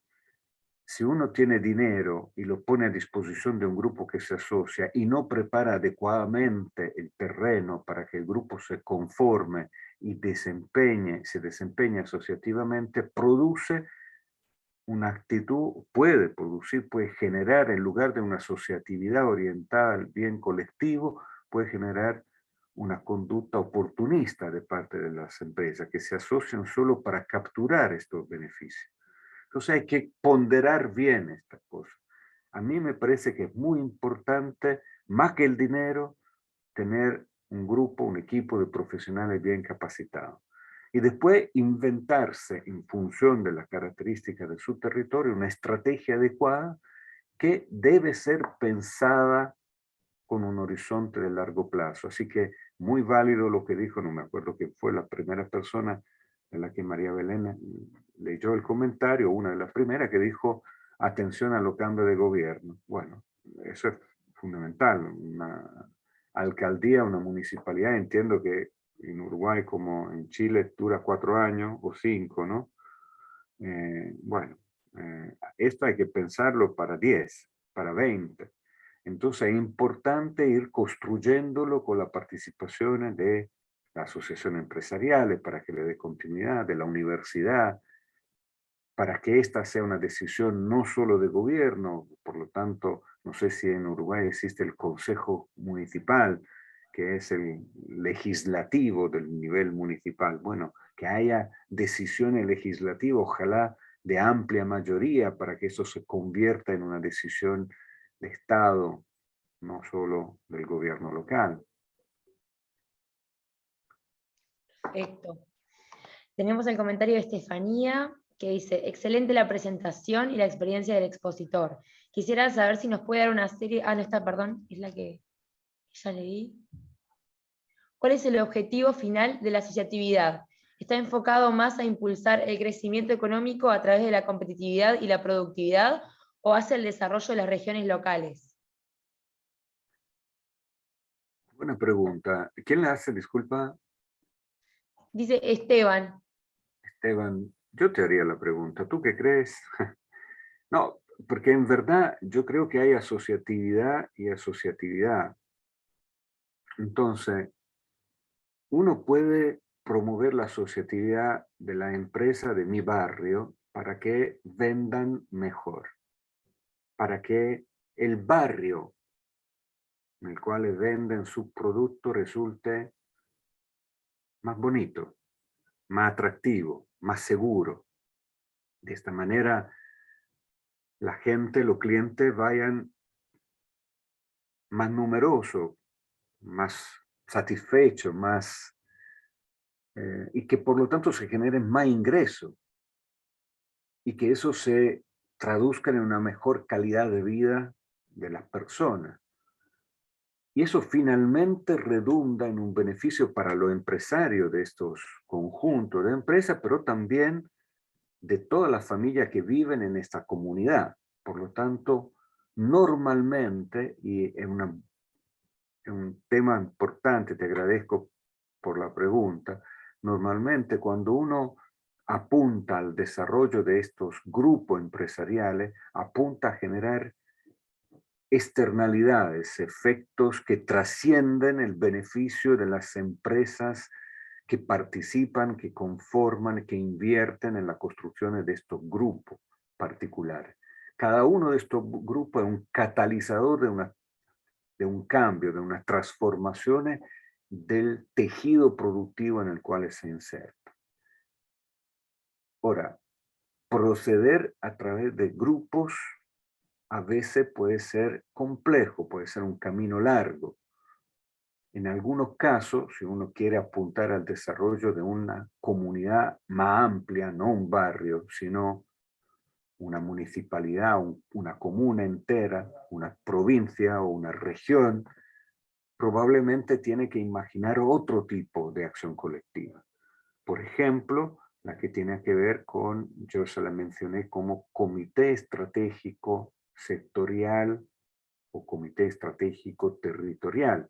Entonces, si estamos en una región que tiene una fuerte vocación sobre, no sé, turismo, yo creo que si quiero dar un impulso a la región en su conjunto, empezaría a preguntarme si hay espacio, puede que ocurra ya, no necesariamente hay que construir todo de cero, pero si no lo hay, ¿qué espacio existe para juntar a los líderes del sector turístico de mi comunidad, de mi región, para discutir de qué problema específico enfrentan cuáles son sus deseos, sus proyectos, sus planes para el futuro, qué necesitan para cumplirlo, cómo puede el Estado, la comunidad, la academia, el Estado a nivel regional, subregional o nacional, cómo se pueden alinear estos actores para ayudarle en la concreción de estos planes y proyectos. Entonces, eso también es una acción colectiva que se traduce en el diseño de planes de iniciativa de otra envergadura, por lo tanto, tienen otra recaída. Cuanto más amplia es una acción, menos práctico e inmediato tiende a ser el resultado. Y los líderes que conducen esta acción estratégica tienen que ser líderes más visionarios. Una acción asociativa en el marco de una red es una acción que apunta a un beneficio mucho más particular y mucho más tangible. El descuento en la compra de insumos es una cosa bastante más concreta que uno puede tocar con mano. El desarrollo de una estrategia del sector turístico puede ser interesante, pero de ahí a que me genere beneficio tangible, obviamente hay que tener la constancia de concretar un conjunto de pasos y acciones bastante más complejo. Entonces, ¿cuál es el tipo de acciones colectivas que queremos? Pues posiblemente combinaciones de distintas acciones colectivas. A veces necesitamos impulsar estrategia, que significa crear visiones compartidas de hacia dónde el conjunto de actores de un determinado sector o de una determinada comunidad deben ir para implementar su estrategia de desarrollo en el largo plazo. En otro caso, tenemos que pensar en las concreciones de negocios particulares, en la mejora de negocio de empresas particulares a través de acciones colectivas. Yo creo que muchas veces las combinaciones de estos enfoques ayudan a dar concretezza, si dice in italiano, a dar solidez a estas acciones colectivas por un lado y a dar visión estratégica por el otro. No sé, Sebastián, si te contesté. Aquí hay una Muchas mano gracias. levantada de Valeria. Sí. Me aprovecho para hacer una consulta, Marcos. Muchas gracias por tu presentación. Mencionaste el tema de las compras públicas y quisiera saber si existen, si tú conoces experiencias en que desde el Estado, en los niveles subnacionales, se ha trabajado con las asociaciones empresariales para avanzar en la producción de bienes o servicios ambientalmente sostenibles, de modo de ir trabajando de manera colaborativa en la generación o en el cambio hacia nuevos, hacia a un mercado ambientalmente más sostenible. Si existen experiencias y cómo ves la factibilidad de generar esos espacios de modo de ir avanzando y resolviendo los temas que planteabas, por ejemplo, los costos de transacción, que me parece que son temas esenciales para moverse hacia mercados más ambientales. Muchas gracias.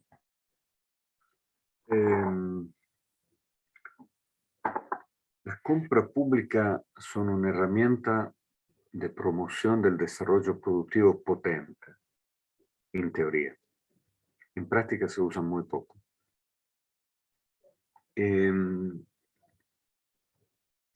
Obviamente todos los estados nacionales, subnacionales, compran bienes y servicios.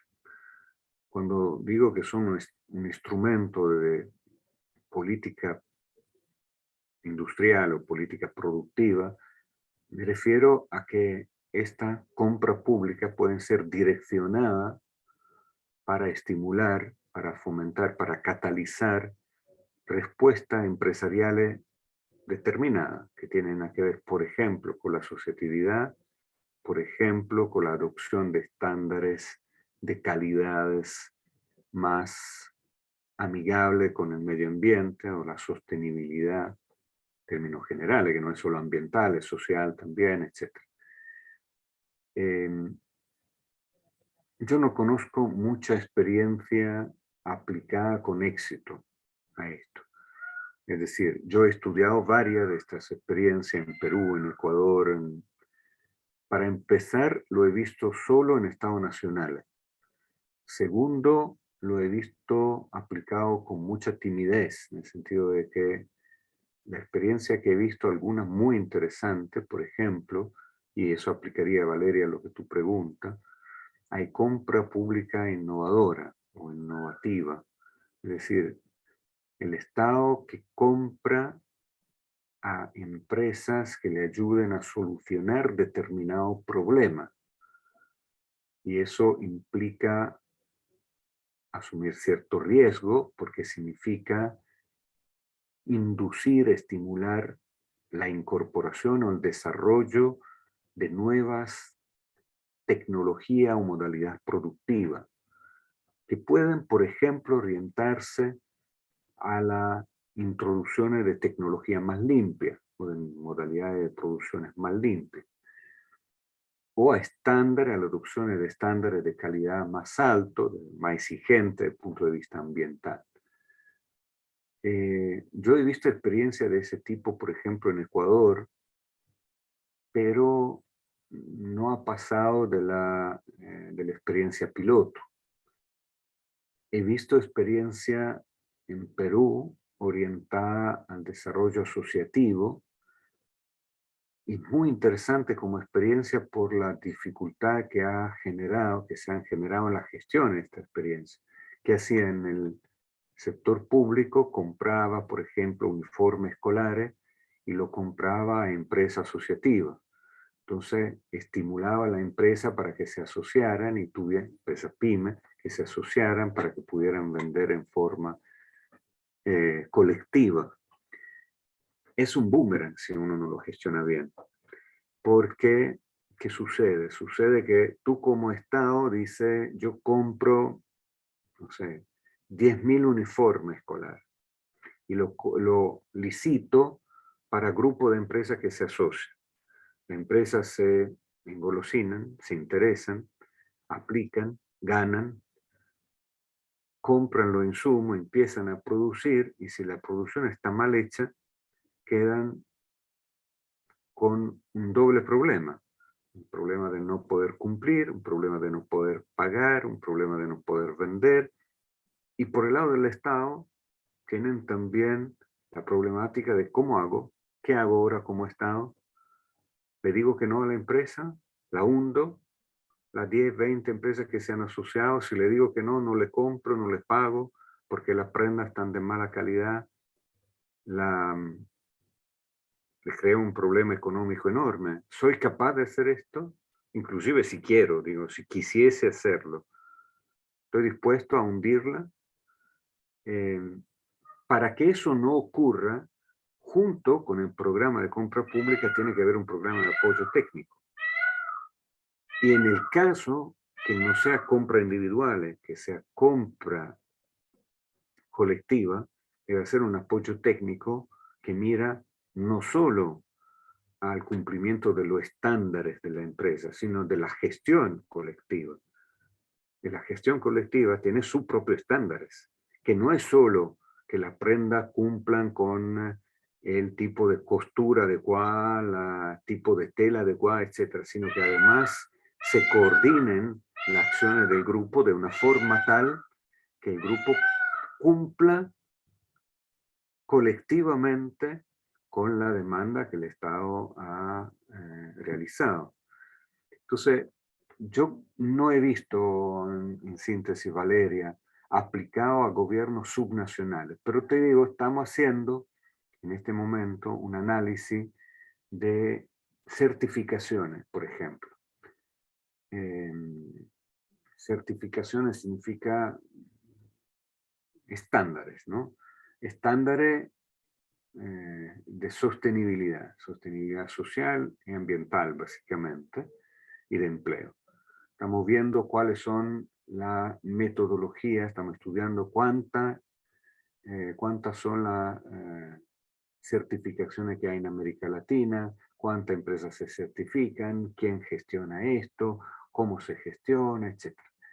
Y estamos haciendo esto con la idea de explorar todas las políticas públicas que adoptan este tipo de herramientas para difundir las conductas sostenibles en las empresas. Si encontráramos próximamente en esta investigación política pública aplicada por gobiernos subnacionales que difundan, por ejemplo, ese tipo de estándares, eventualmente a través de compra pública te informo. Por el momento no lo he encontrado. Muchas gracias, Marco. Tenemos otro comentario de Silvia Díaz que dice: siempre las asociaciones requieren un acuerdo y diálogo entre todas las partes pertenecientes a la comunidad, gobiernos, municipales, educación, comisiones barriales, centros comerciales, grupos de comerciantes industriales agropecuarios, comisiones barriales para lograr un fin común. Aquí en nuestra ciudad intentamos ese diálogo y es muy importante por una ciudad dormitorio, por ser una ciudad dormitorio. Sí, estoy de acuerdo. Es decir, ojo, estamos hablando de una cosa diferente. Por eso es importante que nosotros diferenciemos modalidad asociativa en función de metas asociativas. Entonces, cuando lo que tú, Silvia, estás mencionando es lo que yo incluiría en la categoría de acción comunitaria, ¿no? Acción comunitaria es clave para muchas cosas. Bueno, para empezar, para que la comunidad aprenda a reconocerse, es decir, a descubrir su propia identidad. La comunidad no siempre se autopercibe como tal. Entonces, normalmente este proceso de sentarse alrededor de una mesa y decir, nosotros somos eso, es ya un primer paso importante. Segundo, decir, nosotros como comunidad, ¿qué nos caracteriza? Para bien y para mal. ¿Cuáles son los elementos de fuerza que tenemos, de potencialidad? ¿Qué necesitamos para hacerlo más fuerte? ¿Y cuáles son nuestros elementos de debilidad? Entonces, todo eso configura unas definiciones de paso, de estrategia, de planes, de proyectos, hacia lo cual uno idealmente hace converger la acción, los recursos, las energías de los distintos actores, de la comunidad y externos, porque evidentemente uno puede después negociar con el gobierno regional, nacional, etcétera, en función de una acción colectiva. Eso es una modalidad de acción tremendamente importante para que la comunidad se descubra y para que se generen, se identifiquen metas hacia las cuales hacer converger acciones comunes.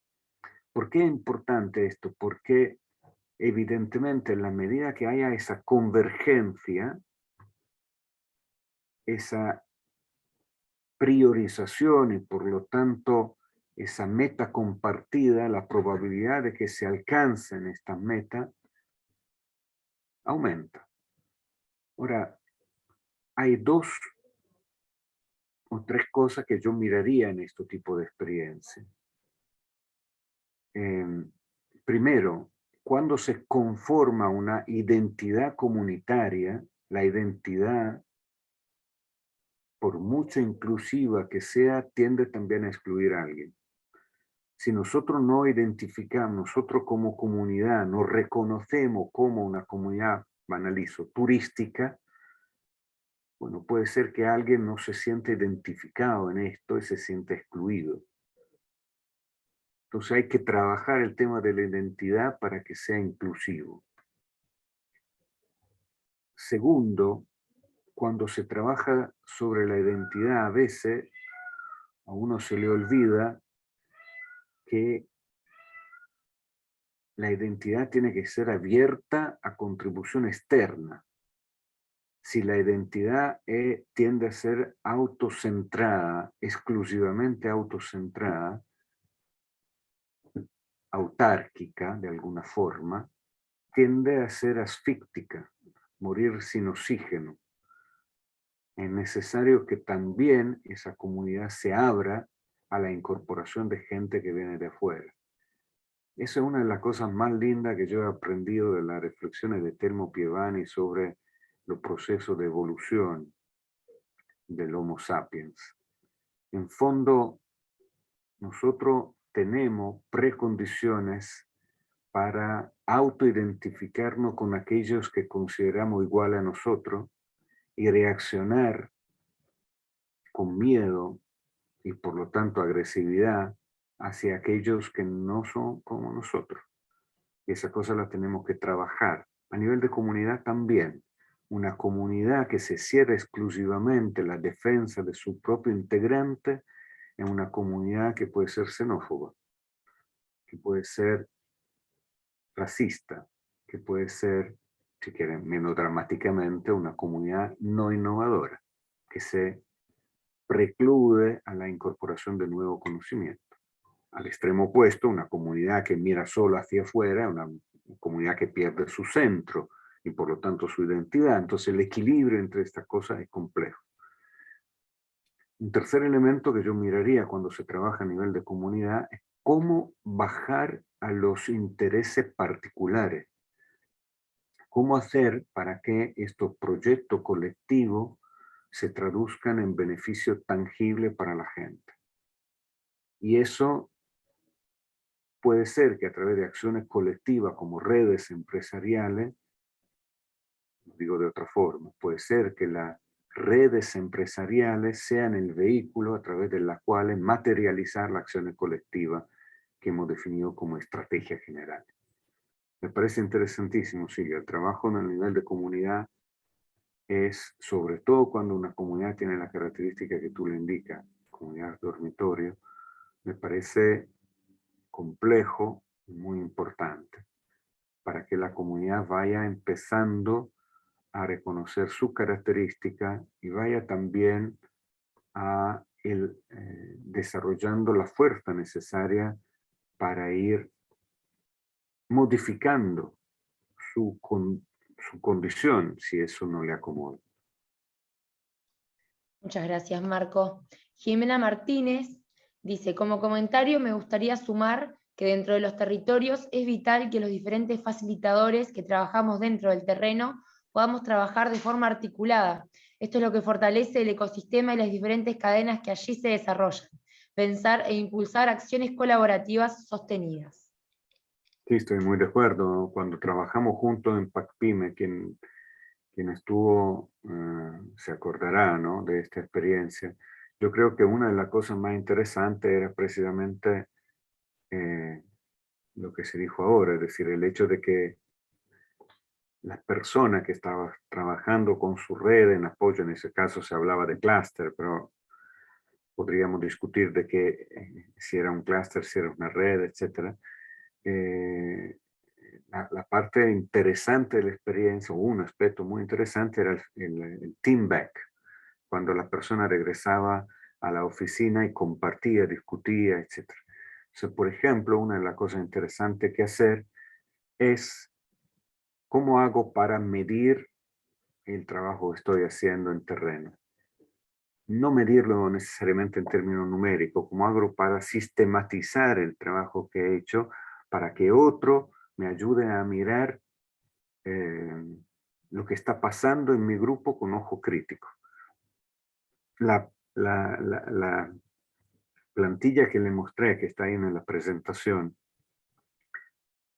una plantilla que mide 7 características de los grupos. No tienen que aplicar esa plantilla, pero es solo para que la tengan en consideración. Si ustedes trabajan, ¿cómo se llama la persona, María Belén, que acaba de hacer el comentario? No me acuerdo, la última que leíste. Jimena Martínez. Jimena, se me había olvidado.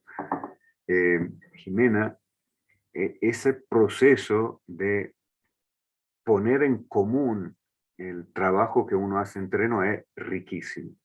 Yo sugiero que se haga, si se puede, sobre la base de mecanismo de estandarización. Esa fichita que yo le mostré antes, que tiene que ver con esto precisamente, se lo vuelvo a compartir esto, es un ejemplo. Nosotros lo que hacíamos, cuando yo trabajaba en la promoción de redes empresariales, hacíamos esto. Iba a mi grupo y me preguntaba a mí, en la cohesión de grupo, ¿dónde me colocaba?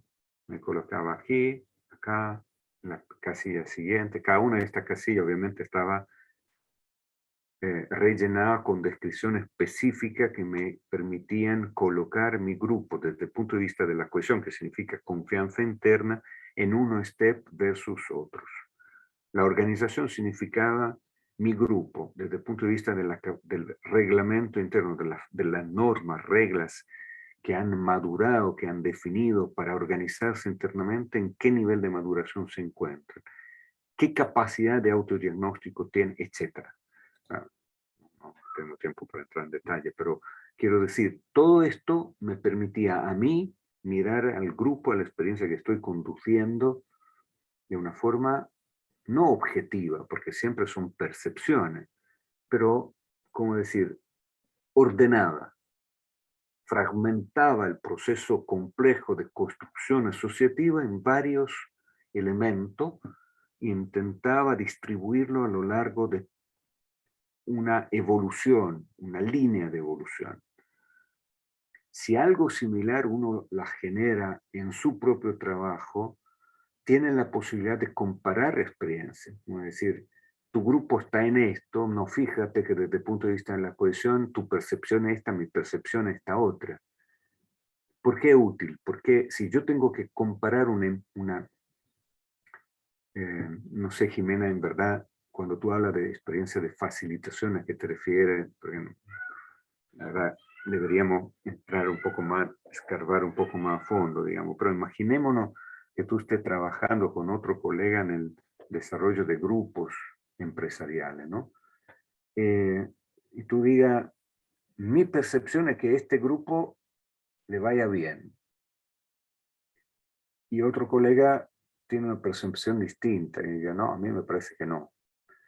Si las percepciones quedan en ese nivel de generalidad, no sirve.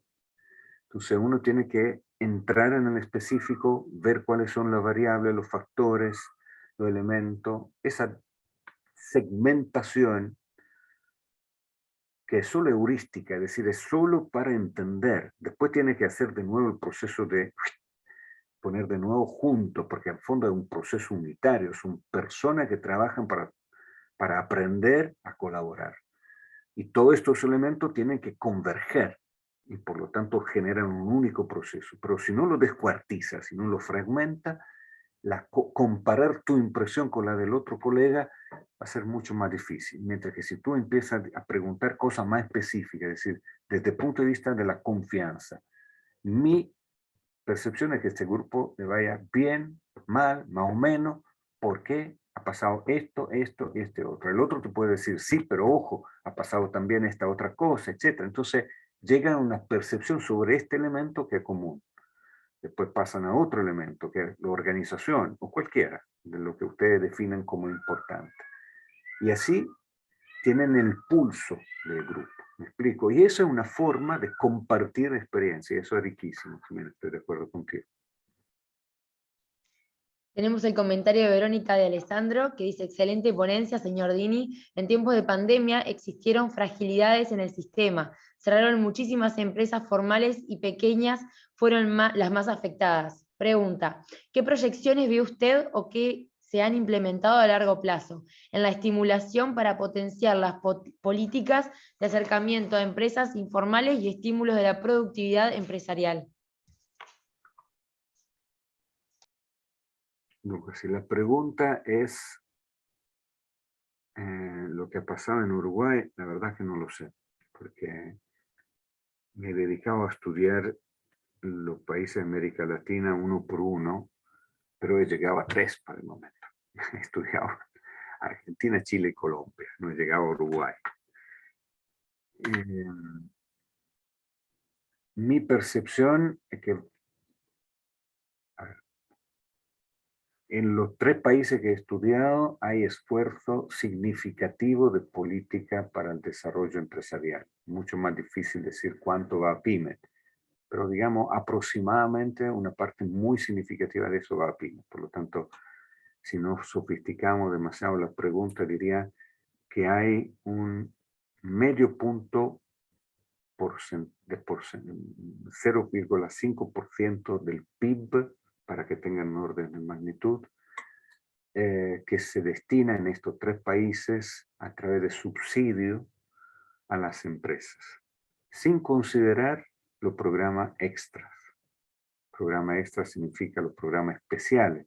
Argentina, por ejemplo, tuvo en el 2001, no sé, perdón, en el 2021, no sé si este año también, pero tuvo programa de recuperación económica, por ejemplo, pero sin contar esto, sin contar planes especiales en algunos sectores determinados, como son el sector productor de gas. El plan gas en Argentina es muy importante, son $1.000 millones solo eso. Sin contar esto, son entre 0,5 y 0,6% del PIB invertido en subsidios a través de programas para las empresas, desarrollo empresarial. Y poco menos, 0,44, 0,45 en Colombia y por ahí en Chile. Argentina además tiene no solo subsidios, y Chile también, sino regímenes tributarios especiales. Entonces hay recursos invertidos, primer elemento. Después podríamos discutir si son suficientes o no. Otra cosa es cómo se reparten estos recursos. Entonces, en el caso de Argentina, están bastante concentrados en poco ministerio. Desde el punto de vista de Colombia, están mucho más fragmentados. Y esa fragmentación, en verdad, es un tema en el sentido de que es un problema. Si uno empieza a mirar ministerio por ministerio, cómo se gastan estos recursos. En Chile, por ejemplo, hay cientos de programas de apoyo a la empresa. Por lo tanto, estos recursos se fragmentan en una cantidad enorme de programas de pequeña envergadura. Y eso significa que cada programa hace alguna acción interesante, pero que no logra mover la aguja. Y eso es un problema cuando uno tiene un universo al frente que son cientos de miles de empresas que tienen que ir cambiando su estrategia productiva. El tercer elemento importante tiene que ver con el grado de descentralización de estas acciones públicas. La verdad, mucha de esta acción, sobre todo en Chile y Colombia, está fuertemente centralizada. Y es poco lo que se descentraliza. En el caso de Chile y Colombia, no sé, en Argentina hay fondos regionales, o sea, fondos de desarrollo, plata, recursos regionales que pueden ser gastados por los actores regionales o municipales. Pero estos fondos son relativamente pocos, son mucho menos que los fondos nacionales. Y lo que son fondos de desarrollo, lo que son de desarrollo productivo son mucho menos. Entonces, creo que hay estructuras productivas interesantes, por lo menos Chile y Argentina tienen una institucionalidad de apoyo al desarrollo empresarial muy interesante. Creo que la institucionalidad es clave para garantizar la sostenibilidad en el tiempo de estas acciones. No obstante, temo también que los años que vienen no van a ser años fáciles desde el punto de vista de sostener acciones públicas de desarrollo productivo, porque van a haber recortes fiscales en todos los países, o hay un riesgo de que esto ocurra, hay baja tasa de crecimiento, en algunos países riesgo de recesión. Mantener los gastos fiscales en esto es una empresa bastante compleja. Y eso obviamente no significa que no va a haber política pública, pero significa que hay que tener una atención aún mayor para decidir dónde gastamos y para qué. Muchas gracias, Marco. Agradecemos las intervenciones que han surgido, ha sido un intercambio realmente muy valioso. Para ajustarnos con los tiempos estipulados, vamos a finalizar esta parte, ¿sí? Les recuerdo nuevamente que a través del link compartido en el chat pueden registrar la asistencia de la sesión de hoy y también que quedan los canales abiertos para seguir en contacto. Cada sesión fue grabada y va a quedar subida en el canal de YouTube de la UCI, ¿sí? Gracias nuevamente, Marco, Valeria y a todas y todos por su compañía durante la jornada de hoy y nos vemos el martes 15 de noviembre en la última sesión. Muchas gracias. Gracias, María Belén. Yo le agradezco sinceramente por esta oportunidad. Saludo a los amigos que están en pantalla. Gusto verlo. Chao, Alejandra. Chao, Juan. Chao. Un gusto haberlo visto. Le dejo a Valeria la presentación si quieren después circular. Y cualquier duda, me escriben. Perfecto.